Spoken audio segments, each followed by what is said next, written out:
ఎంచుకొనును. యెహోవా మర్మము ఆయన యందు భయభక్తులు గల వారికి తెలిసి ఉన్నది. ఆయన తన నిబంధనను వారికి తెలియజేయును. చిన్న ప్రార్థన. పరిశుద్ధమైన తండ్రి, ప్రేమగల మా ప్రభువా, వాక్యము మీది, ఘనత మీది, ప్రభావం మీది మాట్లాడేది నీవు.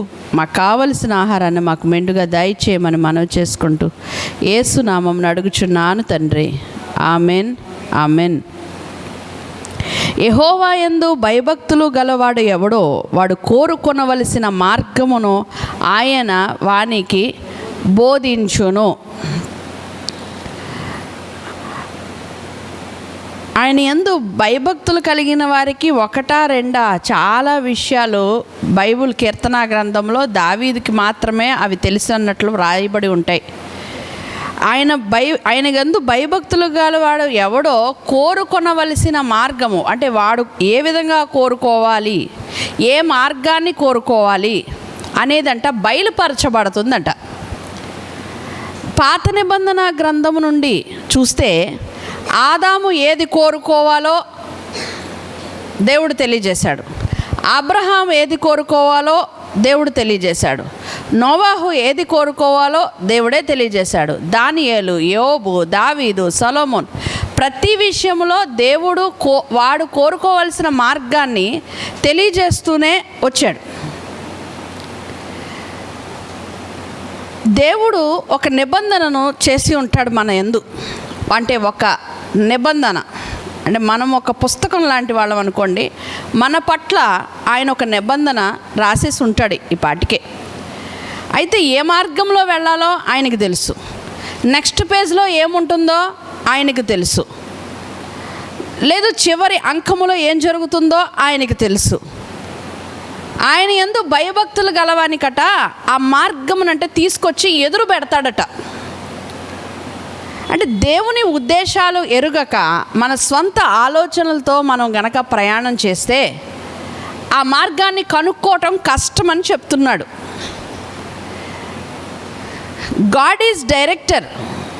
మనల్ని డైరెక్ట్ చేసేది ఆయనే. ఒక చుక్కాని కనిపించినప్పుడు ఆ చుక్కాని వైపుకు ప్రయాణించడం ఆ నావకు విధానం. అంటే అది ఎటువైపు వెళుతుందో అటువైపుగా ప్రయాణించటం ఆ నావ గమ్యస్థానాన్ని చేర్చేదిగా ఉంటుంది. చుక్కాని లేని నావ అయితే ఆ నావ ఎటు వెళ్ళాలో కూడా తెలియని పరిస్థితి. ఈ రోజున దేవుడు మనకి చుక్కాని అయి ఉన్నాడు అనుకోండి. దేవుడే మనకి చుక్కాని అయి ఉంటే ఆ చుక్కాని వైపు మనం ప్రయాణం చేస్తే త్వరగా మన గమ్యాన్ని చేరుకుంటాం. త్వరగా మన పనులు భూమి మీద ఏమున్నాయో చక్కబెట్టుకుంటాం. ఆయన ప్రణాళిక ఏముందో మనం తెలుసుకోగలుగుతాం. మరొకటట, ఆయన యందు భయభక్తులు గలవానికట సంతానాన్నంట భూమిని స్వతంత్రించుకునేలా చేస్తాడట. ఆయన మన సంతానాన్ని భూమిని స్వతంత్రించుకునేలా చేస్తాడు. అబ్రహాము దేవుడు నడిపించిన మార్గంలోనే వెళ్ళాడా అండి? వెళ్ళాడా? వెళ్ళలేదా? ఎక్కడైనా సమయం వృధా అయినట్లు కనబడిందా అండి? అంటే ఆయన ప్రయాణ జీవితంలో 100 సంవత్సరాలు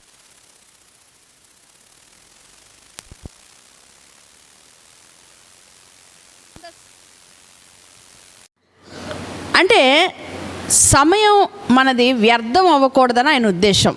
అన్ని 100 సంవత్సరాలు మనం బ్రతకం. ఎన్ని సంవత్సరాలు బ్రతుకుతామో మనకు తెలీదు. ఇప్పుడు దుబాయ్లో బిక్కుమంటూ కువైట్లో ఉన్న వాళ్ళందరూ కూడా భారతదేశం నుంచి వెళ్ళిన వాళ్ళు, మన ఆంధ్ర నుంచి వెళ్ళిన వాళ్ళు, మన ఊరు నుంచి వెళ్ళిన వాళ్ళు కూడా వాళ్ళ బిల్డింగ్ మీద అది పడుతుందేమో మిసైల్ అనే బిక్కుమని ఉంటారు. వాళ్ళు చూస్తుండగానే ఆ మిసైల్స్ అన్నీ కూడా పడిపోతున్నాయి. కొంతమందికి మనకు తెలీదు ఎవరు భారతీయులు చనిపోయారో, కానీ కొంతమంది అందులో నుంచి బయటపడుతున్నప్పుడు ఇంకా వారి బ్రతుకు దినాలు కొన్ని ఉన్నాయేమో అన్నట్లు అనిపిస్తుంది. మన బ్రతుకు దినములు మనకు తెలియనప్పుడు త్వరగా దేవుని యొక్క మర్మం తెలుసుకోవాలని ఉంటుందా, ఉండదా? దేవుని యొక్క మన జీవితం పట్ల దేవునికి ఉన్న ప్రణాళిక ఏంటని తెలుసుకుంటామా లేదా? అంటే ఆయన వెళ్ళే డైరెక్షను, ఆయన చూపించే డైరెక్షన్ కనుక మనం త్వరగా రీచ్ అవ్వగలిగితే మనకి ఒక రెడ్ కార్పెట్ పరిసేసి ఉంటుంది. ఇప్పుడు నేను చెప్తున్నాను, బైబిల్లోని వారి యొక్క ప్రయాణాలలో, వారు వెళ్ళవలసిన మార్గముల్లో ఆలస్యమైన వారు ఉన్నారు. వారు వెళ్ళవలసిన చోటికి వారు దేవుడు చెప్పినట్లుగా నడుచుకోకపోయేసరికి వారి సమయం కొంచెం వ్యర్థమైపోయింది. అలాంటి వారు ఉన్నారు. ఎగ్జాంపుల్ బాగా గమనిస్తే ఇశ్రాయేలీలకి వాడు కోరుకొనవలసిన మార్గమును వారికి దేవుడు బోధించేశాడు, చెప్పేశాడు. ఏమనంటే, మిమ్మలను కనాను ప్రాంతానికి, పాలు తేనెలు ప్రవహించు ప్రాంతానికి నేను తీసుకువెళ్తాను అని ఆయన బోధించేశాడు, వాగ్దానం ఇచ్చేశాడు. వాగ్దానం ఇచ్చినప్పుడు కొన్ని ఆటంకాలు వారికి ఎదురయ్యాయి. కొన్ని దేవుడు పెట్టిన ఆటంకాలు ఉన్నాయి, కొన్ని వారికి వారే ఏర్పరచుకున్న ఆటంకాలు కూడా ఉన్నాయి. ఆయన పెట్టిన ఆటంకాలు ఎంత పెద్దవో అంత తేలిగ్గా వాటిని పరిష్కరించేశాడు ఆయన. ఎర్ర సముద్రం పెద్దది, దాని యొక్క పరిష్కారం చాలా చిన్నది. యోర్దాను పెద్దదే, దాని పరిష్కారం చాలా చిన్నదే. మారానుభవం తాగడానికే నీళ్ళు లేకపోతే అయిపోతారు, చచ్చిపోతాం. మనకి ఏది లేదో ముందే దాహం వేసేస్తుంది. అవునండి. చింతలమూరు మీటింగ్స్కి వెళ్ళినప్పుడు చిన్నతనంలో ఆ సముద్రం దగ్గరికి బాప్తీసాలు ఇవ్వడానికి తీసుకెళ్ళినప్పుడు నడుచుకుంటూ వెళ్ళినప్పుడు ఏదో ఇంత బాటిల్ పట్టుకొని బయలుదేరేవాళ్ళం. బాగానే ఉండేది. ఆ బాటిల్ వెళ్ళేంత వరకు తాగేసిన తర్వాత అక్కడ బాగా ఆడేసేవాళ్ళం. ఆడినప్పుడు ఆ ఎండకి, ఆ యొక్క ఉప్పు నీళ్ళకి బాగా ఎక్కువ దాహం వేస్తుంది. దాహం వేసినప్పుడు ఎక్కడైనా వాటర్ ఉందా అంటే చూడటానికి అక్కడ ఎంత ఉంది వాటరు? సముద్రం అంత, చాలా ఎక్కువే ఉంది. కానీ అది తాగడానికి ఉపయోగపడేది కాదు, దాహం తీర్చుకోవడానికి ఉపయోగపడేది కాదు. దారిలోని వచ్చేటప్పుడు ఏంటో ఇప్పుడు ఆ మీటింగ్స్కి చాలా దగ్గరలోనే ఉంది అని అనిపిస్తుంది. కానీ అప్పుడు మాత్రం నడిచి వెళ్ళేటప్పుడు అది చాలా దూరంగా, అంటే వెళ్ళాం కాబట్టి అంత దూరంగా అనిపించేదో, లేదా మా చిన్న వయసులో మాకంత పెద్దగా ఆ మార్గం అనిపించేదేమో. అయితే గుక్కడి నీళ్ళ కోసం ఎవరి బాటిల్లో నీళ్ళు ఉన్నాయని అందరం తడివేసుకునేవాళ్ళం. ఇదిగో ఎంతే తాగు, నోరు తడుపుకో అని అనేవాళ్ళు. ఇంకా దాహం వేసేస్తుందంటే కొంచెం ఓర్చుకో. ఇదేంటమ్మా దాహం వేస్తుందంటే ఓర్చుకోమంటావు? తెలియదు కదండి. దాహం వేస్తుందంటే ఓర్చుకోమంటావు ఏంటమ్మా అంటే, వాళ్ళ నీళ్ళు కూడా తాగేస్తామా? మనం తెచ్చిన బాటిల్స్ మొయ్యరు, ఏదో ఇంత బాటిల్ పట్టుకొని వచ్చేస్తారు అని. ఆ బాటిల్లో నీళ్ళు ఏదో తడుపుకోవాలంతే అని చెప్పాను అంటుంటే చాలా బాధేసేది. ఇశ్రాయేలీలు 2 రోజులు వారికి దాహమే లేదటండి, వారికి నీరే లేదట. నీరే లేనప్పుడు తాగడానికి అక్కడ ఏ నీళ్ళు ఉన్నాయి? చేదైన నీళ్ళు ఉన్నాయి, చేదు నీళ్ళు. ఇదేంటి తీరా చూస్తే ఈ నీళ్ళు ఏంటంటే అది వారికి అప్పటికి అది చాలా పెద్ద సమస్య. కానీ ఒక వేరుని వేసినప్పుడు అది తీపిగా మధురంగా మారినప్పుడు వారు తాగి దేవుణ్ణి స్తుతించాలి. ప్రియమైన వారలారా, ఇలా దేవుడు ఏర్పరిచిన ఆటంకాలు ఎన్నో, ఇంకా ఏమొస్తాయో తెలీదు, మన దగ్గరికి వస్తూనే ఉంటాయి. నీతిమంతులకు ఆపదలు అనేకములు. అలానే మన నీతిమంతులమని కాదు, కానీ దేవునిని నమ్ముకున్న వారికి మరెక్కువగా శ్రమ కాదు అనుకుంటే వదిలేస్తాం. కానీ ప్రతిదీ శ్రమే అని అనుకుంటే కనుక దాని నుంచి బయటపడటం దేవుని పరిష్కారం అవుతుంది. ఇప్పుడు నీకు టూకీగా చెప్తాను. దేవుని యందు భయభక్తులు కలిగి ఉంటే మనం ఎలా నిలబడాలి, టైం వేస్ట్ అవ్వకుండా. మన జీవితంలో ఎప్పటికే చాలా సమయం వేస్ట్ అయిపోయింది, చాలా కాలం వ్యర్థమైపోయింది. కొన్ని సంవత్సరాలు కేవలము మనగానే బ్రతికేసాం. కానీ ఇప్పుడు మనం ఏ మార్గాన్ని కోరుకోవాలి అని అడిగితేనట ఆయన మనకి బోధిస్తాడట. ఆయన మనకి బోధిస్తాడట. అతని ప్రాణమట అది బోధించినప్పుడు, అది చేస్తూ ఉన్నప్పుడు ప్రాణమట నెమ్మదిగా ఉంటుందట. అతని సంతానము భూమిని స్వతంత్రించుకుంటుందట. మరొకటట, కొన్ని మర్మాలు బయటికి వెల్లడవుతూ ఉంటాయట. కొన్ని రహస్యాలు తెలియకనే బయటికి వెల్లడవుతూ ఉంటాయట. ఆయన తన జ్ఞానంలో దేవుడు ఎలా నడిపిస్తాడనే ఆలోచన, ఆ నడిపింపును గురించి మనం దేవునికి ఒక ప్రణాళిక ఉంది. నాకు తెలియదండి, మీరు ఎలా చెప్తే అలాగా అన్న దానిలో తేలికైనది ఉందంటారా? ఆ మాట తేలికైంది ఉందంటే ఒకళ్ళ దగ్గర డిపెండ్ అవ్వడం. మీరు ఏం చెప్తే అది, ఏమో మిమ్మల్ని నమ్ముకున్నాను, మీరు ఎలా తీసుకెళ్తే అట్లా అన్నప్పుడు ఏమవుతాం అంటే కొంచెం తేలిక అవుతాం. ఈ లోకపు మనుషుల మీదే అలాంటి ఆలోచన వచ్చినప్పుడు దేవుడే నేను నడిపిస్తాను అని అంటే ఎంత బాగుంటుంది. నడిపిస్తాడు నా దేవుడు, శ్రమలోనైనా నన్ను విడువడు. నడిపిస్తాడు నా దేవుడు, శ్రమలోనైనా నన్ను విడువడు. అడుగులు తడబడిన, అలసట పైబడిన, అడుగులు తడబడిన, అలసట పైబడిన, చేయి పట్టి వెన్ను తట్టి చక్కని ఆలోచన చెప్పి, చేయి పట్టి వెన్ను తట్టి చక్కని ఆలోచన చెప్పి నడిపిస్తాడు నా దేవుడు, శ్రమలోనైనా నన్ను విడువడు. నాకున్న కలిమి కరిగిపోయిన, నా యొక్క బలిమే కరిగిపోయిన, నాకున్న బలిమే కరిగిపోయిన, నా యొక్క బలిమే తరిగిపోయిన, తన చిత్తం నెరవేర్చుతాడు, గమ్యము వరకు నన్ను చేర్చుతాడు. తన చిత్తం నెరవేర్చుతాడు, గమ్యము వరకు నన్ను చేర్చుతాడు. నడిపిస్తాడు నా దేవుడు, శ్రమలోనైనా నన్ను విడువడు. నడిపిస్తాడు నా దేవుడు, శ్రమలోనైనా నన్ను విడువడు. హల్లెలూయా, హల్లెలూయా. బలము తరిగిపోయినా, కలిమి దూరం అయిపోయినా, మనకి ఏమైనా కూడా ఆయన చిత్తాన్ని గనక మన జీవితంలోకి ఆహ్వానించినప్పుడు మనం చాలా బలం గల వాళ్ళం అవుతామండి. దానిలో ఫెయిల్యూర్ ఉండదు, దానిలో ఓడిపోవటం ఉండదు. ప్రతిరోజు ఒక విలువైన రోజుగానే మారుతూ ఉంటుంది.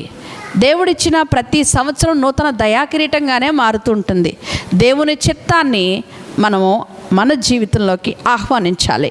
దేవుని చిత్తం ఎప్పుడు అందరి మీద ఆహ్వానించేసినంత మాత్రాన వచ్చేదండి. దేవుని యందు భయభక్తులు కలిగి ఉండాలి. దేవుని మనుషుల పట్ల భయభక్తులు కలిగి ఉండాలి. దేవుడు చేసే ప్రతి సృష్టి మీద మనము చాలా స్తుతిస్తూనే ఉండాలి. అదే కాదు, దేవుడిచ్చిన ఈ జన్మ కోసం కూడా ప్రతినిత్యము మనం ఆయన్ని గణపరుస్తూనే ఉండాలి. నేనేం గొప్ప కాదు దేవుడు నన్ను పుట్టించడానికి, మీరేం గొప్ప కాదు. ఈ భూమికి మనం ఏదో చేస్తామని ఒక ఉద్దేశంతో భూమి మీదకి పంపించాడు. భూమి మీదకి చాలామందిని పంపించాడు కానండి, మనల్ని మాత్రం ప్రత్యేకంగానే పంపించాడు. ఎందుకంటే మనము ఆయన ఏర్పరచుకున్న వారం, మనము ఆయన పిలుచుకున్న వారము. ఇప్పుడు 2 రకాల ఆటంకాలు మన జీవితంలోకి వస్తాయి. ఒకటి, గాడ్ డిసైడెడ్, దేవుడు నిర్ణయించిన ఆటంకం. అది దేవుడు అనుమతిస్తే వచ్చే ఆటంకం ఇది. ఆటంకాన్ని నువ్వు అధిగమించినప్పుడు దేవుడు అభివృద్ధిని నీకు ఇస్తాడు. కొన్నిసార్లు తెలియకనే మనం ఏర్పరచుకునే ఆటంకాలు కొన్ని ఉంటాయి. మనము ఏర్పరచుకున్న ఆటంకాలు దేవుని చిత్తము కాదు అని ఎప్పుడు తెలుస్తుంది అంటే, దేవుని వాక్యానుసారముగా బ్రతికినప్పుడు, లేదు దేవుని దగ్గర వినయముతో ఉన్నప్పుడు, దేవుడంటే భయం కలిగి జీవించినప్పుడు, మనము ఏదో ఒక ఆటంకాన్ని మన జీవితంలోకి రప్పించుకోబోతున్నామన్న మర్మము ఆయన తెలియజేస్తాడు. 13వ వచనములో 14వ వచనములో, కీర్తనలు 25:14వ వచనం, యెహోవా మర్మము ఆయన యందు భయభక్తులు గలవానికి తెలిసి ఉన్నది. ఆయనకి మన పట్ల ఉండేది ఏమి, ఆయన పుస్తకం ఇచ్చాడు. అర్థమవుతుందా అండి? ఒక నిమిషం.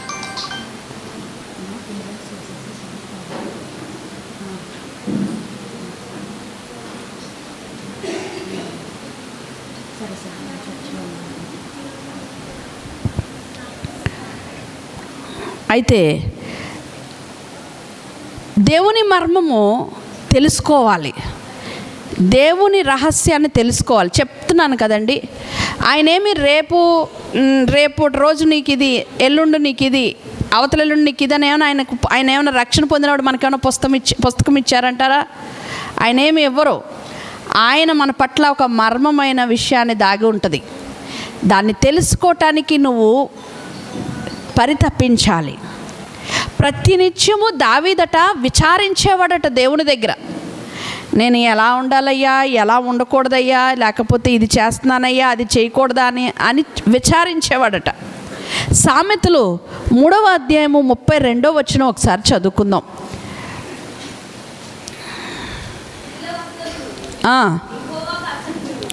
కుటిల వర్తనుడట దేవునికి అసహ్యుడు, యథార్థవంతులకు ఆయన తోడుగా ఉండును.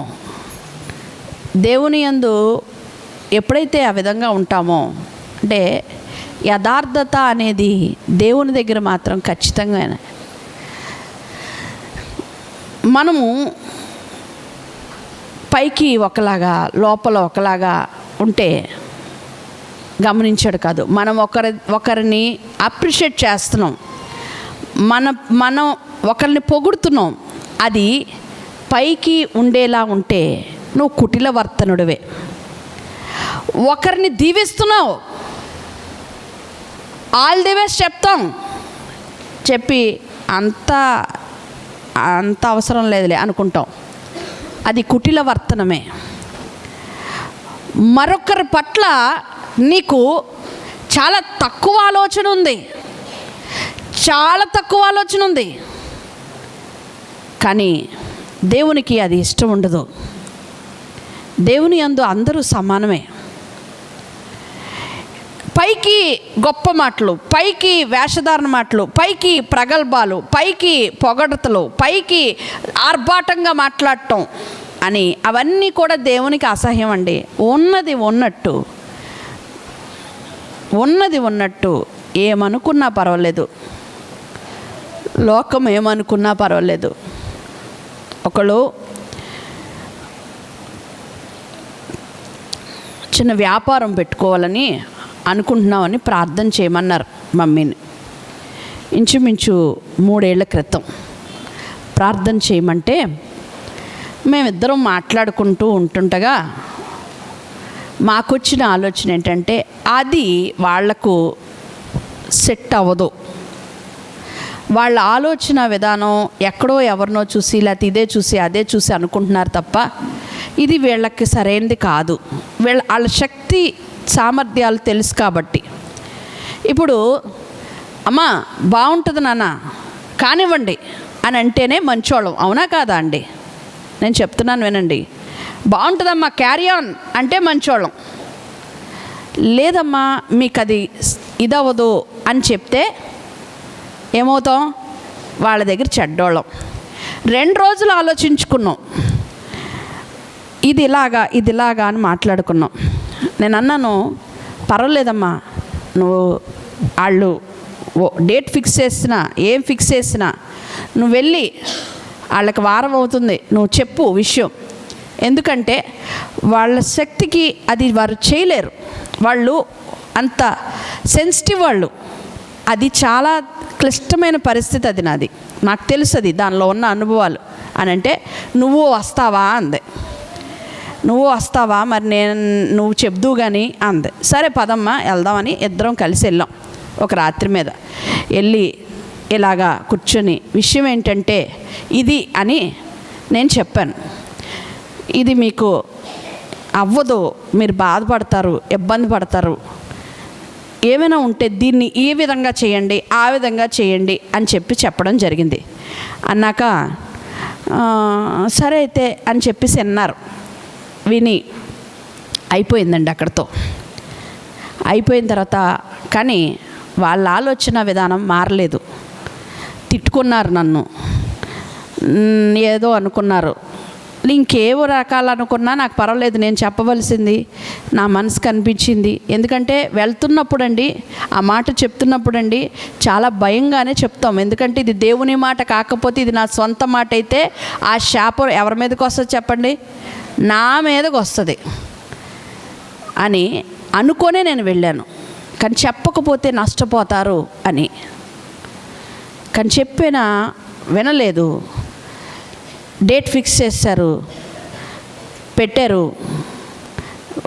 ఒక్కరోజు బాగుంది, రెండో రోజు కొంచెం బాగుంది. ఆ వర్క్ చేసేవాడు మానేశాడు. తర్వాత ఎక్కడెక్కడికో వెళ్ళి వర్క్ చేయడానికి రోజు తెచ్చుకోవడం మొదలుపెట్టారు. కరెక్ట్గా వారం రోజులు అవన్నీ అలాగే మిగిలిపోయాయి. చాలా నలిగిపోయారు, కుమిలిపోయారు. చెప్పలేక అదంతా కూడా నెలలో ఏదో తక్కువకి ఇచ్చేశారు.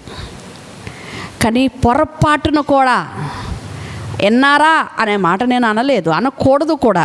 చెప్పవలసింది చెప్పాక దెప్పకూడదు. ఆ తరువాత కావలసిందేంటో వారికి ఇవ్వమనే ప్రార్థన చేశాను. వారికి కావలసిందేదో ఇవ్వమని. ఇప్పుడు నాలోని కుటిలత కనిపించకూడదు దేవునికి. నాలో ఇంకేదో ఆలోచన పెట్టుకొని నేను పైకి మాట్లాడకూడదు. ఉన్నది ఉన్నట్టుగా మాట్లాడితేనే యథార్థ వర్తనులకి ఆయన చదవండి ఒకసారి. ఆయన తోడుగా ఉంటాడు. నేను దేవుడు లేనిదే నేను ఏది చేయలేను, ఖచ్చితంగా చెప్తాను. అడుగు తీసి అడుగు కూడా నేను వేయలేను. ఈ రోజున ఆయన తోడు లేకుండా నేను ఏ పని చెయ్యలేను. జీరో, నేను సున్నా, లోకానికి సున్నా, నా కుటుంబ పరంగా సున్నా, అన్నిటికీ నేను జీరోనే. కానీ దేవుడు తోడుగా ఉండకపోతే నా టైం వేస్ట్ అవ్వకూడదు. ఆయన దగ్గర నేను అడిగేది అది ఒక్కటే అడుగుతాను, నా సమయం వ్యర్థం చేయొద్దు. ఎందుకంటే ఇప్పటికీ నేను చాలా కాలం వ్యర్థమైపోయాను. చాలా సంవత్సరాలు నా జీవితంలో వ్యర్థమైపోయినాయి ప్రభువా. ఇక నా టైం లేదేమో. నా ఆలోచన అంతా కూడా నా పితరుల మరణం నేను కళ్ళ ముందు చూశాను.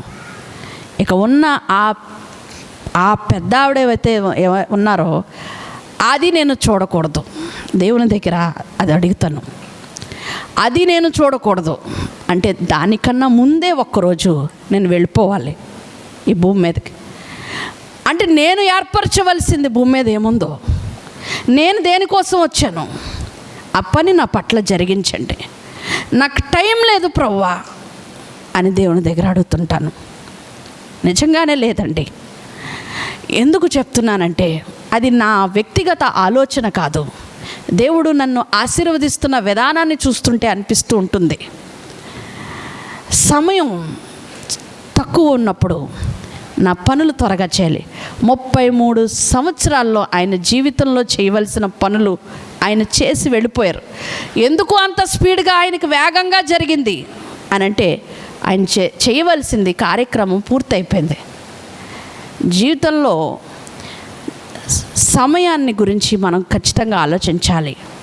ఇక ఉన్న తక్కువ సమయంలో దేవుడు మన మార్గాన్ని డిసైడ్ చేయకపోతే ఇంకా సంవత్సరాలు వ్యర్థమైపోతాయి, మన జీవితంలో వేస్ట్ అయిపోతాయి. అందుకని దేవుని చిత్తాన్ని ఎతుకుతున్నప్పుడు ఆయన ఖచ్చితంగా కొన్ని మర్మాలను మనకు బయలుపరుస్తాడు.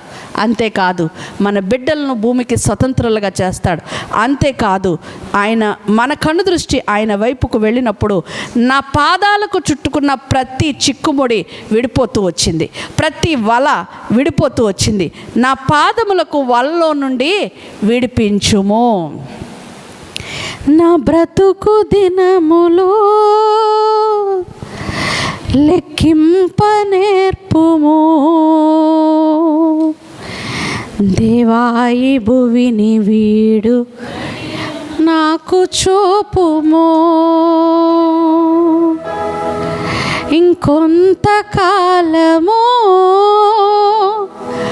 ఆయుష్ పెంచుము. నా బ్రతుకు మార్చుకొందును సమయము నిమ్ము. ఎన్నో సంవత్సరాలు నన్ను దాటిపోవుచున్నవి. నా ఆశలు నా కలలనే వెంబడించుచుంటిని. ఫలాలు లేని వృక్షము వల్ ఎదిగిపోతిని. ఏనాడు కూలిపోదునో ఎరుగకుంటిని. నా మరణ రోదన ఆలకించుమో ప్రభు. మరల నన్ను నూతనము చిగురు వేయని. నా మరణ రోదన ఆలకించుమో ప్రభు. మరల నన్ను నూతనము చిగురు వేయని. నా బ్రతుకు దినములో లెక్కింపనేర్పుము. దేవాయి భువి వీడు గడియ నాకు చూపుము. లూకా సువార్త 2వ అధ్యాయము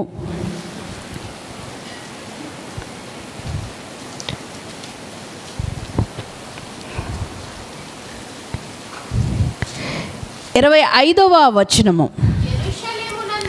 యెరూషలేమునందు సొమయోను అనే ఒక మనుష్యుడుండెను. అతడు నీతిమంతుడును భక్తిపరుడనై ఉండి ఇశ్రాయేలు యొక్క ఆదరణ కొరకు కనిపెట్టువాడు. పరిశుద్ధాత్మ అతని మీద ఉండెను. చాలమ్మా. ధర్మశాస్త్రములో వ్రాయబడినట్లుగా మరియా యేసేపు గారు యేసు ప్రభుల వారిని తీసుకొని యెరూషలేమునకు వెళ్ళారట. ఎందుకు అనంటే ఆయనకు ప్రతిష్ఠించుటకు గువ్వల జతలైనను పావురముల జతలైనను సమర్పించటానికి తీసుకువెళ్ళారట. యెరూషలేమునందు వీళ్ళు వెళ్ళేసరికి సొమయోను అనే ఒక మనుష్యుడు ఉన్నాడంట. అతడుకి 4 స్వభావాలు ఉన్నాయి, 4 వరములు అనుకోవాలి.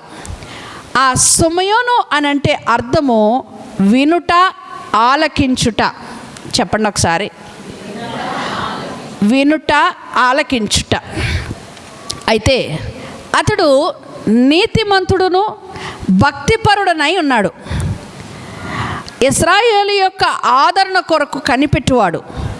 పరిశుద్ధాత్మ అతని మీద ఉండెను. 4. ఇప్పుడు ఈ 4 అనుభవములు ఉన్న ఈయనకి దావీదు గారు రాసినట్లుగా మర్మాలు బయటకు వదులుతారంటారా? దావీదు గారు రాసినట్లుగా ఆయన యందు భయభక్తులు కలిగిన వారికి మర్మములు తెలియస్తాయి. ఆయన బిడ్డలు భూమిని స్వతంత్రించుకుంటారా లేదా? స్వతంత్రించుకుంటారు. ఆయన ఏ మార్గము గుండా వెళ్తాడో ఆ మార్గము దేవుడే తెలియజేస్తాడా లేదా? ఆయనకు చుట్టుకొని ఉన్న వలల నుంచి ఆయన విడిపింపబడతాడా లేదా? విడిపింపబడతాడు. వెరీ గుడ్, కరెక్టే. ఇప్పుడు సొమయోను అనే ఒక దేవుడు ఉండెను అని రాసుందా? సొమయోను అనే ఒక మనుష్యుడు ఉండెను అని రాసుందా? క్లియర్గా చెప్తున్నాడు. ఒక మనుష్యుడుండెను, అంటే అతను కూడా మన వంటి స్వభావము కలిగిన వాడే. అతను కూడా మన వంటి స్వభావం కలిగిన వాడే, కానీ అతనట నీతిపరుడనై ఉన్నాడు, రెండవది భక్తిపరుడై ఉన్నాడు, మూడవది ఇశ్రాయేలు యొక్క ఆదరణ కొరకు కనిపెట్టుకుని వాడై ఉన్నాడు, నాలుగవది పరిశుద్ధాత్మ అతని మీద ఉండెను. అతడు ప్రభువు యొక్క క్రీస్తును, అతనికి ఒక వాగ్దానం ఉందట, తన జీవితం పట్ల ఒక వాగ్దానం. ప్రియమైన వారలారా, నువ్వు స్తుతించేటప్పుడు దేవుడిచ్చిన వాగ్దానాన్ని స్తుతించాలి, బట్టి స్తుతించాలి. అప్పుడు అది నీ జీవితంలోకి అడుగు పెడుతుంది. నీకు నేను ఇప్పుడు పౌలన్నీకి నేను ఒక ఫ్రిడ్జ్ గిఫ్ట్ ఇచ్చాను. రేపు కరుణ పెళ్ళిలో ఒకవేళ ఇస్తానేమో దేవుడు, ఒకవేళ ఇచ్చాను అనుకోండి. ఇచ్చిన ఫ్రిడ్జ్ని పైన పెట్టేసి నేను ఎలా అయితే ప్యాక్ చేశానో అట్లాగే ఉండి అబ్బా చల్లని నీళ్లు తాగుతున్నాను, అబ్బా ఫ్రిడ్జ్లో కాయగూరలు పెట్టుకుంటున్నాను అని అనుకుంటామా? ఇచ్చిన దానిని మనం ఏం చేయాలి? ఓపెన్ చేయాలి, ఉపయోగించుకోవాలి. అన్నీ పెట్టేసిన తర్వాత స్విచ్ చేయడం మానేసామనుకోండి, పని చేస్తుందా? పని చేయదు. దేవుడు మనకి వాగ్దానాలు అనేకమైన ఇస్తాడు. ఉదయకాలాన్నే గూగుల్ మీట్లో ఒక ప్రత్యేక వాగ్దానంతో ఆయన మాట్లాడుతూ ఉంటాడు, లేదు సంవత్సరం మొదట్లో ఆయన వాగ్దానంతో మాట్లాడుతూ ఉంటాడు. ఆటోల మీద వెనకాల రాసి ఉంటుంది, అది ఆయన ఇచ్చిన వాగ్దానమే. నేను చాలా దగ్గరగా వెళ్తూ ఉంటాను, ఆటోల మీద వాక్యం కనబడుతున్నప్పుడు కొంచెం బండి ఎదరకు స్పీడ్గా చేసి దాన్నే ఆటో వెనకాల వెళ్ళిపోతుంటాను. ఒక్కోసారి ఆ రోడ్డుకి నేను టర్న్ తీసుకోవాలి కదా, ఆ టర్నింగ్ మర్చిపోయి ఆటో వెనకాల వెళ్ళిపోతుంటాను. ఎందుకంటే 10 సార్లు చదవాలి ఆ వాక్యాన్ని అనుకుంటాను. ఆ వాక్యాన్ని నీ రాకపోకలు యందు ఆ ఆటోల మీద ఏముంటాయండి? నన్ను చూసి ఏడవకని ఉంటుందా? నీ ఏడుపే నా దీవెనలు అవి చదవకండి, నాశనం అయిపోతావురా అని, ఇలాంటివన్నీ ఉంటాయి కొన్ని ఆటోల మీద. కానీ దేవుని బిడ్డలు కొంతమంది రాసుకుంటూ ఉంటారు, నా రాకపోకలు యందు దేవుడు నన్ను, లేకపోతే నిన్ను కాపాడను, లేకపోతే భయపడకు నేను నీకు తోడై ఉన్నాను, ఇట్లాంటి కొన్ని మాటలు రాసుకుంటారు. నాకు చాలా సంతోషం అనిపిస్తుంది. ఏదో ఒకటి కళ్ళ ముందు కనబడితే చదువుతాం. క్రైస్తవులవే కాదు, కొంతసార్లు అన్యులు కూడా చదువుతారు. బండి మీద వెళ్తున్నప్పుడు ఆ గబుక్కుని కనబడినప్పుడు అది రైటింగ్ ఏంటని చదువుతారు. అది 10 సార్లు చదవాలని అనుకుంటాను నేను. ఎందుకంటే ఆ మాట 10 సార్లు చదివితే ఆ వాగ్దానాన్ని నేను స్వతంత్రించుకున్నదాన్ని అవుతాను. ఎన్నిసార్లైనా ఆటోనో ఏదో ఒకటి కనబడితే దాని ముందు 10 సార్లు, ఒకసారి 10 సార్లు చదివే మూమెంట్లో నా రోడ్డు కూడా దాటిపోయాను. ఇదేంటి నేను ఎంత ఎదరకు వచ్చేసానేంటి అని అనుకున్నాను. అంటే 10 సార్లు పూర్తవలేదు, చదువుదామని దాని వెనకాల వెళ్ళిపోతున్నాను. ఆ దేవుని వాగ్దానాన్ని స్వతంత్రించుకోవటం రావాలండి. నాకు చెప్పలేదులే పాస్టర్ గారు, ఎవరికో చెప్పారని అనుకోవద్దు. 2-3 ఏళ్ల క్రితం కూడా నాకు జయరాజ్ అంకుల్ ఇచ్చిన కార్డు కూడా నాకు చాలా ముఖ్యమైనది అనుకుంటాను. ఎందుకంటే అందులో ఏముంటుందో అని, అందులో ఏది ఉంటుందో దాన్ని బట్టి నేను ప్రార్థన చేసుకుంటే అది నా జీవితం మీద స్వతంత్రించుకున్న వాళ్ళతో. కార్డును నమ్మమని నేను చెప్పట్లేదండి. కార్డు ఇచ్చినంత మాత్రాన, కార్డు మన ఇంట్లో, ఇప్పుడు చెప్పాను కదండి, ఫ్రిడ్జ్ మన ఇంట్లో ఉన్నంత మాత్రాన ఉపయోగించుకోకపోతే అది మన దగ్గర పని చేయదు. వాగ్దానం కార్డు నాకు ఇచ్చాడు దేవుడు అని అంటే దాన్ని మనం వినియోగించుకోవాలి, స్వతంత్రించుకోవటం రావాలి ఆ వాగ్దానం కార్డుని. సమయానికి ఒక వాగ్దానం ఉందట. ఆ మర్మమైన మాటల్లో, మర్మమైన పరిస్థితుల్లో దేవుని మర్మాలు కొన్నిసార్లు తెలియకుండానే మన నోటి వెంట బయలు వెళ్తూ ఉంటాయి. మీరు బాగా గమనించాలి, ఈ మందిరమే ఒక మర్మం. ఇప్పటికి ఇది సరిపోతుంది, నేను చాలాసార్లు చెప్పాను, ఇప్పటికి ఇది సరిపోతుంది, మరి పైన ఏం జరుగుతుంది? అది మర్మం కాదంటారా? మర్మమే. దేవుని యొక్క మర్మాన్ని తెలుసుకోవటం అనేది కేవలం ఆయన యందు భయభక్తులు కలిగిన వారికి మాత్రమే తెలుస్తుంది. ఇది సరిపోతుంది కదండి, అంత అప్పు చేసి మనం పైన తెలీదు. ఇప్పటికి ఇదే ఇంకా ఇరుకుగా ఇంకా లేదు. ఎప్పుడో మీటింగ్స్ అయితే వీళ్ళని కలిపితే, మన సంఘం కూడా కూడితే, ఒక స్పెషల్ మీటింగ్ పెడితే కిలకిల ఆడినప్పుడు బయట ఒక టెంట్ వేసుకుంటే సరిపోతుంది. ప్రజెంట్ అయితే సరిపోతుంది. కానీ తెలీదు ఎందుకు నిర్మించుకున్నాడో, మర్మమే. అలాగే మన జీవితంలో కొన్ని మనకు తెలియవు. మన జీవితంలోకి అవి అనుమతించబడినప్పుడు వాటి పట్ల దేవునికి ఏదో ప్రణాళిక ఉన్నది. అలాగ దేవుణ్ణి మనం ఖచ్చితంగా అడగాలి. మనం భవిష్యత్తులో ప్రభువా కొన్ని మర్మాలను నాకు తెలియజేయి, ఎలా ఉంటుందో తెలియజేయి, ఏం జరుగుతుందో తెలియజేయి అని అడగడమే మన హక్కు అంటున్నాడు ఆయన. చింతించొద్దు ఏమైపోతామో అని. సమయానికి ఏముందట వాగ్దానము, క్రీస్తు చూడక మునిపే మరణము పొందడని. ఇంతకీ ఆ క్రీస్తు ఎంత వయసున్నవాడు? చదవండి. 27-28. అంతట ధర్మశాస్త్ర పద్ధతి చొప్పున ఆయన విషయమై జరిగించుటకు తల్లిదండ్రులు శిశువైన, ఎవరమ్మా? శిశువైన యేసును అంటున్నాడు. అంటే ఆయన పేరేంటి? యేసే. యేసును తీసుకొని వచ్చినప్పుడట ఆయనకు తెలియకుండానే అంతమంది వచ్చారో తెలుసా అండి? మందిరంలోకి చాలామందిని వచ్చారు. చాలామంది వచ్చినప్పుడు ఆ మనిషే క్రీస్తని, ఆ పిల్లవాడే, తల్లిదండ్రులే మరియా యోసేపని సమయానికి ఎవరైనా చెప్పారా? సమయానికి ఎవరైనా చెప్పారా? దేవుని పరిశుద్ధ ఆత్మ ఎవరిపైన ఉంది అప్పుడు? సమయోనుపై ఉండెను గనుక ఆయనే క్రీస్తని సూటిగా ఆయన దగ్గరికి వెళ్ళాడు. యేసన్న గారు 7వ తారీఖు, ప్రతి నెల 7వ తారీఖు విజయవాడలో రేడియో వాళ్ళకి సంబంధించిన ఒక ఆడిటోరియం ఉంటుంది. అక్కడ మీటింగ్ పెట్టేవారు. మా డాడీ లైన్కి వెళ్ళి మొత్తం అంతా చూసుకునేసరికి పాటలు అయిపోయేవి. ఎప్పుడుకో 10:30 ఆ టైంకి మేము అందరం బయలుదేరి వెళ్ళేవాళ్ళం. 10:30కి మేము బయలుదేరి స్పీడ్గా దాని దగ్గరికి వెళ్ళాలంటే రైల్వే స్టేషన్లో ఉన్న పైన ఉన్న దానిలోంచి వెళ్ళాలి అవతలకి. అలాగ స్పీడ్గా వెళ్ళేవాళ్ళం. వెళ్తే చాలామంది జనం. అప్పుడు ఉన్న ఆ భక్తి కూడా వేరే. అయితే 7వ తారీఖు అంతమంది జనాలు, కిరిసిపోయిన జనాలు ఉంటే అయినా సరే మేము ఫస్ట్ వెళ్ళి కూర్చోవాలి. అది మాకు ఇంట్రెస్ట్. మా అమ్మమ్మ అయినా మమ్మీ అయినా ఎవరైనా సరే ఎదరికి వెళ్ళిపోదాం అమ్మ, అంతమంది ముందు వెళ్ళిపోతే వాళ్ళందరూ మన వంక చూస్తారు కదంటే, వద్దు ఎదరికి వెళ్ళిపోదాం అని ఎదరికి వెళ్ళిపోతాను. అప్పుడు మమ్మీకి కుక్క కరిసింది. చావు బ్రతుకుల మీద ఉన్నట్లుగా అయిపోయింది. అది చాలా విపరీతం అయిపోయింది తనకి, ఆ కుక్క కరవటం. చాలా రోజులు తను ఇబ్బంది పడింది.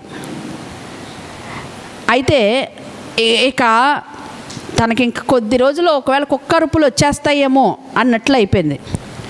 అలాంటి పరిస్థితుల్లో డాడీ అన్నారు, వద్దు నీకు బాగాలేదు వెళ్ళొద్దు అంది. తేనుపుల కింద వచ్చి మంచం మీదే ఉండేది ఆ కుక్క కరిసినప్పుడు. అదేమో చనిపోయింది కుక్క. మొదటి రోజు కరిసింది, ఆ రోజు కరిసింది, మరుసటి రోజు చనిపోయింది. అంతమంది కిట్టకిట్లు ఆడిపోతుంటే ఈ లోపల యేసన్న గారు వస్తున్నారు అని చెప్పేసి అన్నారు. ఆయన ఎక్కారు పైకి. ఎక్కి వాక్యం చెప్పేశాక ఆయన అందరికీ తలల మీద చేతులు పెట్టి ప్రార్థన చేస్తారు. ఆయన దగ్గర ప్రార్థన చేయించుకుంది మేము బయటకు వచ్చేవాళ్ళం కాదు. 2000-3000 మంది ఉండేవారు. అది ఆ టైంలో అంతమంది జనాభాలో అందరి తలల మీద ఆయన కూర్చొని 2 చేతులు పెట్టి, 2 చేతులు ఆయనకి, ఒక చేయి కూడా కాదు, ఇలా 2 చేతులు ప్రార్థనలు ఇలా చేస్తూనే ఉండేవారు.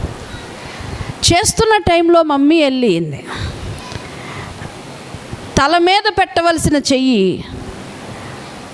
కాలు ఎక్కడైతే కరిసిందో కాలును పట్టుకున్నారు ఆయన. హల్లెలూయా. ఆయనకేమైనా చెప్పామా? ఆయనకేమైనా ఇక్కడ దెబ్బండి అని అనలే. తల మీద చెయ్యి పడినా పర్వాలేదు అని అనుకుంటే గాయం మీద చెయ్య అంచి బలహీన ఆత్మ వెడలిపోవును గాక, అనారోగ్యం పారిపోవును గాక అని కాలును ముట్టుకున్నాడు ఆయన. నిజంగా కవిటం మందులు, ఎన్నో మందులు. మరలా 7వ తారీఖు సభల టైంకి ఆ గాయం ఎలా మానిపోయిందో మానిపోయిందండి. దేవునికి స్తోత్రం, హల్లెలూయా. యేసన్న గారు కూడా మనుష్యుడే, సమయాను మనుష్యుడే, మీరు మనుష్యులే, నేను మనుష్యులే. మరి ఏం చేస్తే దేవుని కార్యములను మనం చేయగోరుతాం, ఏం చేస్తే దేవుని కార్యాలను మనం చూస్తామంటే నీతిపరుడై భయభక్తులు కలిగి దేవుని ఆదరణ కొరకు కనిపెట్టుకుంటూ దేవునిని పరిశుద్ధాత్మ చేత నింపబడి ఉన్నప్పుడు ప్రతిదీ కూడా మనము కూడా దేవుని అనుకూలమైన మార్గంలో నిలబడగలుగుతాం. ప్రియమైన వారలారా, మన శక్తి సరిపోదు, మన బలం సరిపోదు, కానీ దేవుని ఆత్మ మనతో ఉన్నప్పుడు అది వేరే. నీ వాగ్దానాన్ని నువ్వు స్వతంత్రించుకోవటం అనేది నీకు చేత కాకపోతే నేర్చుకో, వాగ్దానాన్ని స్వతంత్రించుకో. క్రీస్తును చూడక మునుపు నేను మరణం అవ్వను కదా అని అనుకున్నాడు. క్రీస్తును చూశాడు. ఆ శిశువును ఆయన చేతులలో ఎత్తుకొని దేవుణ్ణి స్తుతిస్తూ ఇట్లా అంటున్నాడట, నీ వాగ్దానాన్ని నువ్వు చేత పట్టుకొని స్తుతిస్తూ ఉండాలి. ఆయన మాట ఒకటి నీ చెవులో పడింది అని అంటే ఇది నా కొరకే, ఇది నా ఇంటికి ఖచ్చితంగా కావాలి అని ప్రార్థించాలి. ఏ వాగ్దానం కార్డు కనబడినా, ఏది కనబడినా, ఎక్కడ చిన్న ముక్క కనబడినా, ఎక్కడ ఏది కనబడినా అది నా జీవితంలోకి కావాలి ప్రభా, అది నా జీవితంలోకి కావాలి ప్రభా. స్వతంత్రించుకోమంటున్నాడు ఆయన, స్వతంత్రించుకోమంటున్నాడు. బైబిల్లో ఇన్ని కార్డులు పెట్టేసుకుంటే కాదు, చాలామంది బైబిల్స్లో ఇన్ని కార్డులు ఉంటాయి. అదండి నా 2002లో వచ్చింది, అది 2001లో అండి, ఇదేమో 2010లో అండి, ఇది 2006లో అండి. అది వచ్చి నీ బైబిల్లో పెట్టుకుంటే వేస్టే. అట్లని ఎక్కడ పెట్టు, ఎక్కడ పెడితే అప్పుడు బంద్ చేస్తాయి. 2001 నుంచి వచ్చింది, 2002లో నాకు ఇది కనబడింది, 2003లో నాకు వచ్చింది అని అంటే వాటన్నిటిని బట్టి దేవుని దగ్గర స్తుతించు. ఎత్తి పట్టుకొని ఆ శిశువును ఎత్తి పట్టుకొని స్తుతిస్తూ ఇట్లా అంటున్నాడట, నాదా ఇప్పుడు నీ మాట చొప్పున సమాధానముతో నీ దాసుని కొనిపోమను. హల్లెలూయా. ఇప్పుడు భూమి మీద వచ్చిన సమయను జీవితం దీనితో ముగిసిపోయింది. దేవుడిచ్చిన వాగ్దానాల్ని మన జీవితంలో నెరవేర్చుకోకపోతే వ్యర్థం. ఆయన మనతో మాట్లాడిన మాటలన్నీ వ్యర్థం. అవి నెరవేర్చుకోవాలి మన జీవితంలోని. దేవుడు ఎప్పుడో పోవాల్సిన మనం, కరోనాలో పోవాల్సిన వాళ్ళం, లేకపోతే ఎక్కడైనా గుండె ఆగిపోయిన వాళ్ళం, లేకపోతే ఏదైనా అవ్వచ్చు.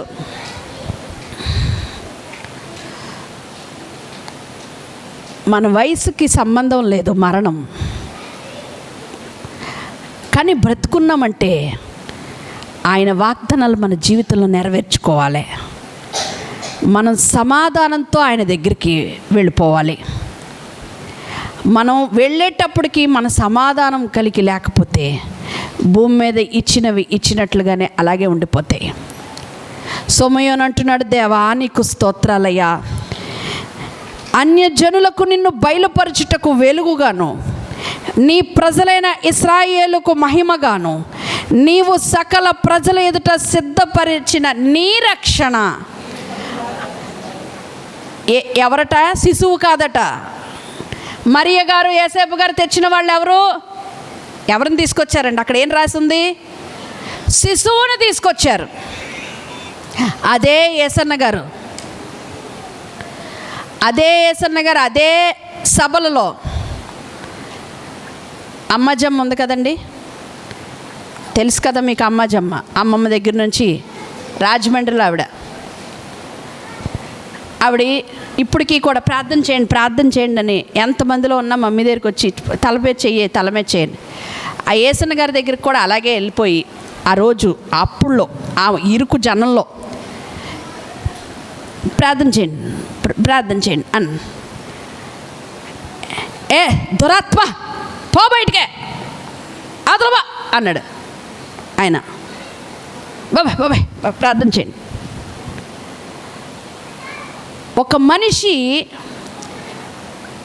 మనిషి లోపల ఉండే దానిని పరిశుద్ధాత్మ ఏ విధంగా గ్రహించగలడో, ఒక మనిషిలో ఉండే లోటుపాట్లు కూడా పరిశుద్ధాత్మ గ్రహించగలడు. కుటిల వర్తనుడు దేవునికి అసహ్యుడో, లోపల ఒకటి పైన ఒకటి మాట్లాడే వాళ్ళని దేవుడు ఎంత మాత్రము కూడా ఆయన స్వీకరించడు.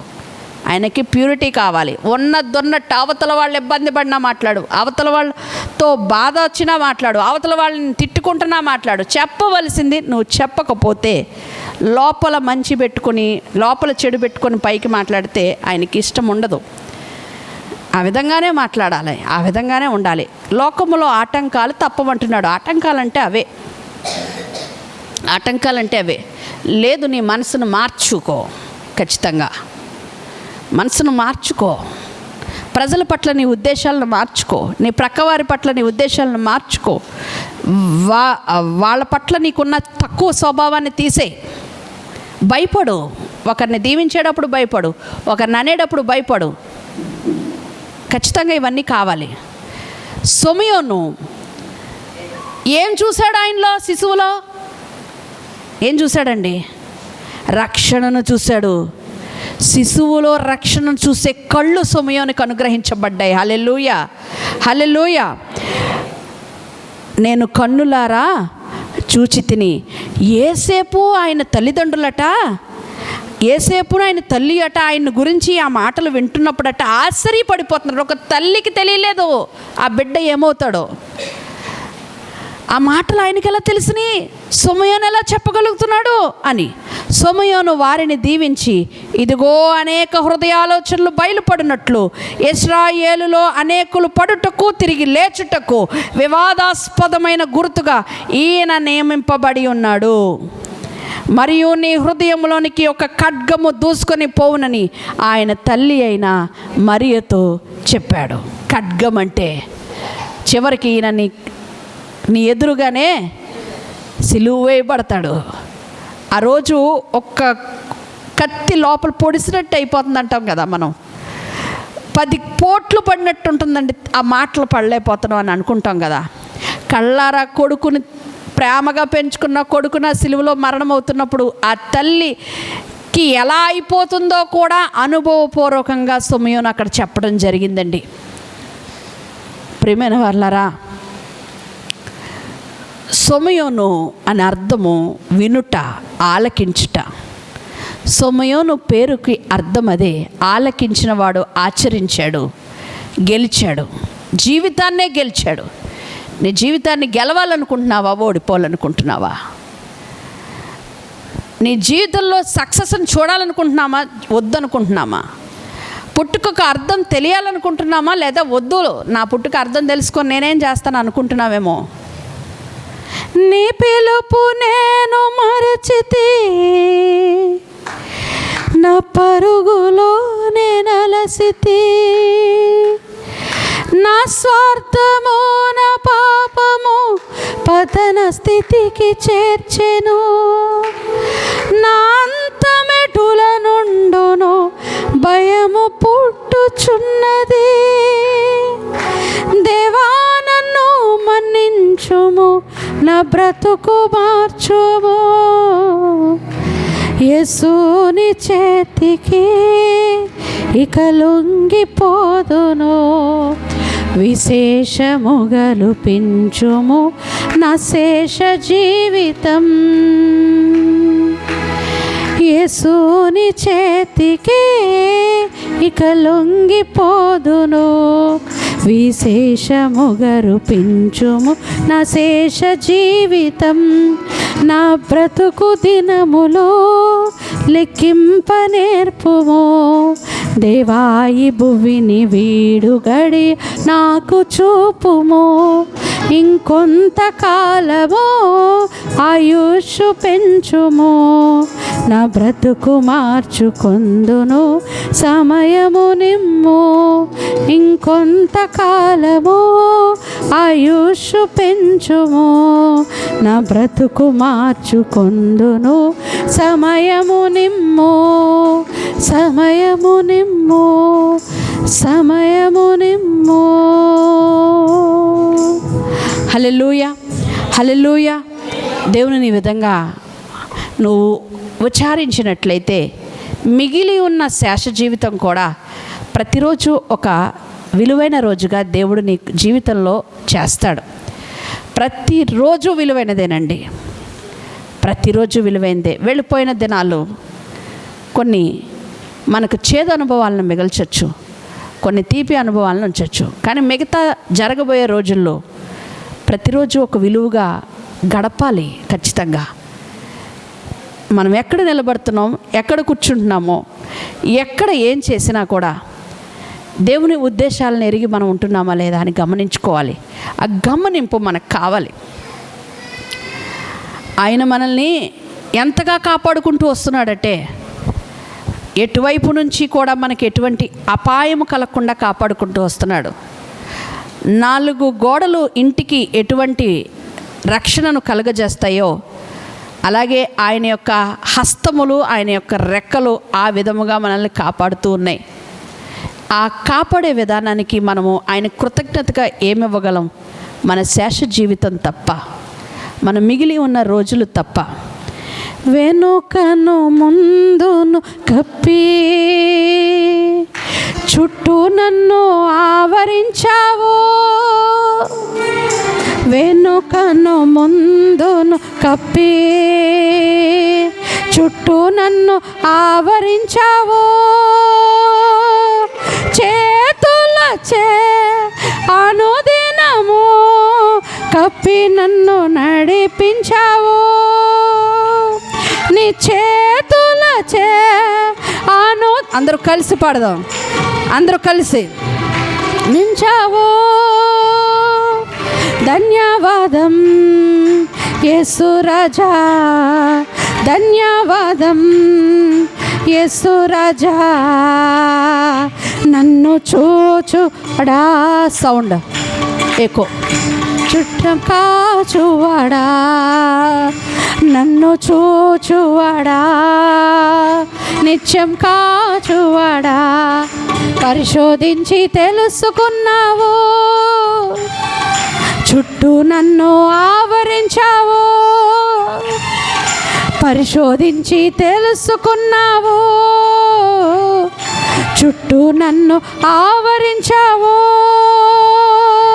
కూర్చుండుట నిలచియుండుట, కూర్చుండుట నిలచియుండుట బాగుగా ఎరిగి ఉన్నావు రాజా, బాగుగా ఎరిగి ఉన్నావు. పిండమునయుండగానే కన్నులకు మారుగై ఉండలేదయ్యా. పిండమునయుండగానే కన్నులకు మారుగై నేను ఉండలేదయ్యా. విచిత్రముగా నిర్మించితివి, ఆశ్చర్యమే కలుగుచున్నది అయ్యా. విచిత్రముగా నిర్మించితివి, ఆశ్చర్యమే కలుగుచున్నది. ధన్యవాదం యేసు రాజా, ధన్యవాదం యేసు రాజా. నన్ను చూచువాడా, నిత్యం కాచువాడా, నన్ను చూచువాడా, నిత్యం కాచువాడా. హల్లెలూయా, హల్లెలూయా, హల్లెలూయా, చూస్తున్న దేవుడికి, కాస్తున్న దేవుడికి కృతజ్ఞతగా ఏమివ్వబోతున్నాం, ఏమి ఇద్దామనుకుంటున్నాం? ప్రతినిత్యము ఆయన గమనించుకునే దేవుడు. ఈ లోకములో నేను చెప్పగలను, మీకు అనుభవం ఉందో లేదో తెలియదు కానీ నాకైతే ఉంది. దేవుని ప్రేమ కంటే, దేవునితో ఉన్న సంబంధము కంటే, దేవునితో ఉన్న సహవాసము కంటే భూమి మీద మరి ఏది కూడా అంత సంతృప్తిని ఇవ్వలేదు. అది అనుభవించాలి. అనుభవం మాకు కావాలని ఆయనతో ప్రార్థించినప్పుడు అనుభవం మనకు చూపిస్తాడు. అనుభవం చూపించేటప్పుడు భూమి మీద చాలా విషయాలు మనకు దూరం చేస్తాడు. అనుభవం కలుగుతూ ఉన్నప్పుడు కొన్ని ఆపదలు, కొంతమంది తృణీకరణలు భూమి మీద కలుగుతాయి. భూమి మీద చిన్న చూపు కలుగుతుంది.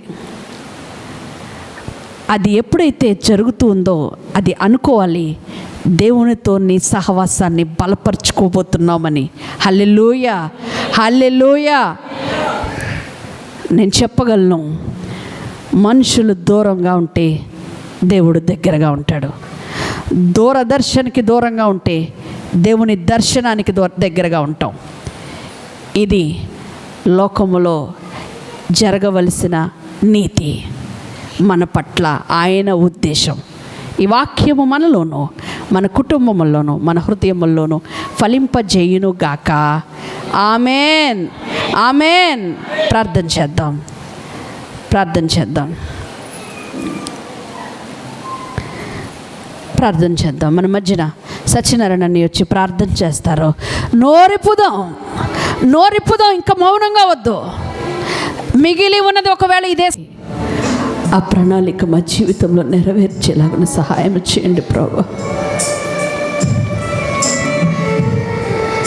తలంపులు తపనయు అన్నీ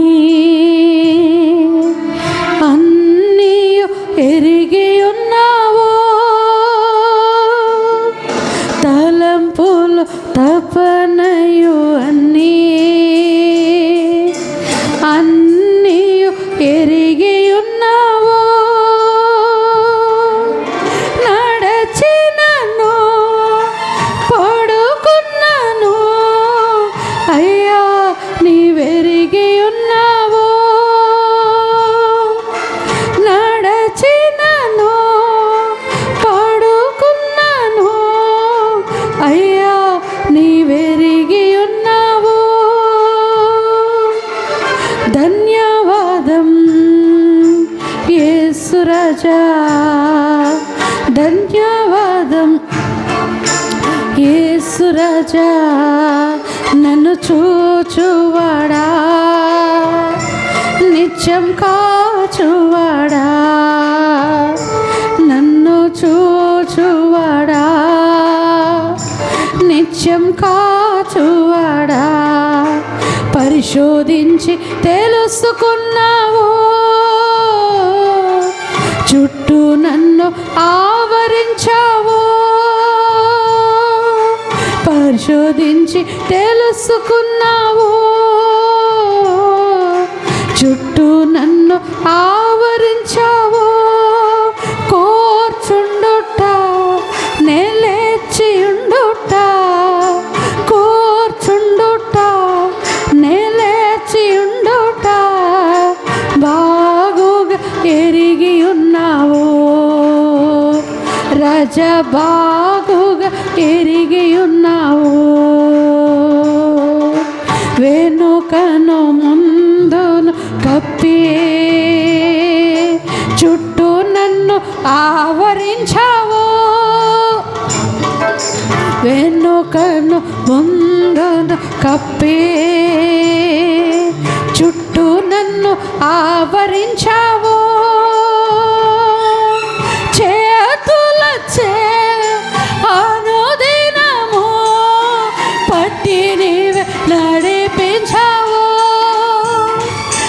నీ చేతులచే అనుదినము పట్టి నీవే నడిపించావో. ధన్యవాదం యేసు రాజా, ధన్యవాదం యేసు రాజా, నన్ను చూచువాడా, నిత్యం కాచువాడా, నన్ను చూచువాడా, నిత్యం కాచువాడా, పరిశోధించి తెలుసుకున్నావు, చుట్టూ నన్ను ఆవరించావు, పరిశోధించి తెలుసుకున్నావు, చుట్టూ నన్ను ఆవరించావు. కూర్చుండుట నే లేచి ఉండుట, కూర్చుండుట నే లేచి ఉండుట, బాగుగా ఎరిగి ఉన్నావు రాజా, బాగుగా ఎరిగి ఉన్నావు. పిండమునై ఉండగాని కన్నులకు మరుగై నేనుండలేదయ్యా,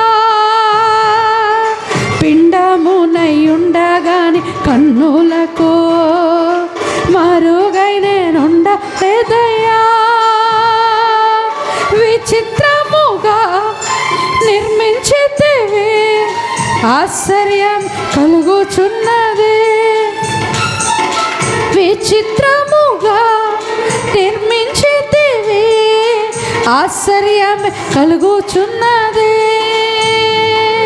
ధన్యవాదం యేసు రాజా, ధన్యవాదం యేసు రాజా, నన్ను చూచువాడా, నిత్యం కాచువాడా, నన్ను చూచువాడా, నిత్యం కాచువాడా, పరిశోధించి తెలుసుకున్నావు, చుట్టూ నన్ను, అందరూ మన చుట్టూ ఆవరించేవాడైనా, మన హృదయములను పరిశోధించి తెలుసుకునేవాడైనా, నేను ఎక్కడ కూర్చున్నామో, ఎక్కడ లేచామో, ఎక్కడ ఎలా ఉన్నామో అన్నీ తెలిసిన వాడైనా.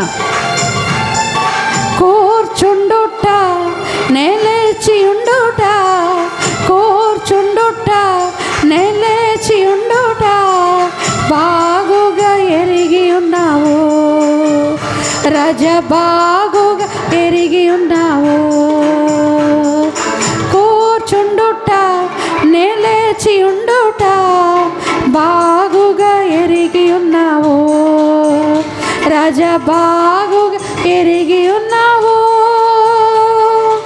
ఎరిగి ఉన్నావు, ఎరిగి ఉన్నావు, బాగుగా ఎరిగి ఉన్నావు, బాగుగా ఎరిగి ఉన్నావు.